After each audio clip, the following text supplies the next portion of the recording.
বাংলাদেশ ভারত কূটনৈতিক উত্তেজনার মধ্যে অস্বাভাবিক ভারতীয় সেনা তৎপরতা চলছে আসাম এবং ত্রিপুরা সীমান্তে। স্বয়ং ত্রিপুরার মুখ্যমন্ত্রী মানিক সাহা জানিয়েছেন, বাংলাদেশ সীমান্ত সংলগ্ন এলাকায় মোতায়েন করা হয়েছে ভারতীয় সেনাবাহিনীর মাউন্টেন ডিভিশনের কয়েকটি ইউনিটকে। এই ডিভিশন 1971-এর যুদ্ধে পাকিস্তানের বিরুদ্ধে লড়েছিল। তৎপরতা চলছে আসাম সীমান্তে। ভারতীয় গণমাধ্যম বলছে, বর্তমান পরিস্থিতিতে আসাম সীমান্তে সতর্ক অবস্থানে রাজ্য পুলিশ এবং নিরাপত্তা সংস্থাগুলো। প্রতিবেদনে দাবি করা হয়, সন্ত্রাসী গোষ্ঠী ভারতের বিভিন্ন অঞ্চলে ঘাঁটি স্থাপনের চেষ্টা করছে।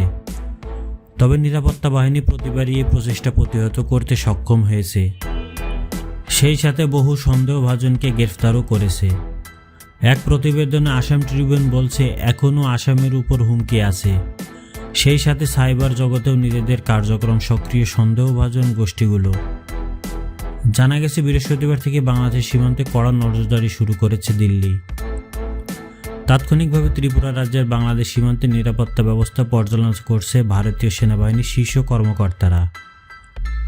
এরপরই খবর হলো, সাইড বাই সাইড ফ্রিজ নজরদারি পেয়েছে আসাম সীমান্ত। ভারতের দাবি, সন্ত্রাস গোষ্ঠীর কার্যকলাপ মোকাবেলা ও অবৈধ অনুপ্রবেশ ঠেকাতে এই রাজ্যে সতর্কতা জারি হয়েছে। শেখ হাসিনা সরকারের পতন এবং এই সময় সেই ইনকিলাব মঞ্চের মুখপাত্র উসমান হাদির মৃত্যুর পর তলানিতে গিয়ে ঠেকেছে ভারত বাংলাদেশ সম্পর্ক। ভারতের পক্ষ থেকে যেমন বার্তা দেওয়া হয়েছে, এর জবাবে বাংলাদেশ থেকেও দিয়েছে বার্তা। এই পরিস্থিতিতে আসাম নিয়ে উদ্বিগ্ন ভারতের বিজেপি সরকার। সেভেন সিস্টার্স নিয়ে রীতিমতো আতঙ্কে দলটি।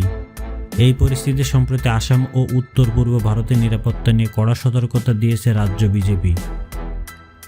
দলটির মতে, এক টাইম বোমার উপর বসে আছে আসাম।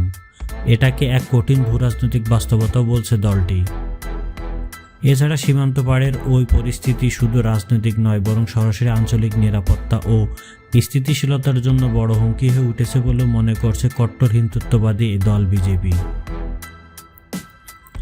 আসাম সীমান্তে তৎপরতা বৃদ্ধির পাশাপাশি 22 কিলোমিটার প্রশস্ত সেকেন্ড স্নেক তথা শিলিগুড়ি করিডরের রক্ষার বাংলাদেশের সীমান্তের পাশে আসামের ধুবড়ী সংলগ্ন বামনি বিহারের কিশোরগঞ্জ এবং উত্তর দিনাজপুর চোপড়া এলাকায় গড়ে ওঠা 3টি বেসামরিক ঘাঁটিকে সতর্ক করা হয়েছে।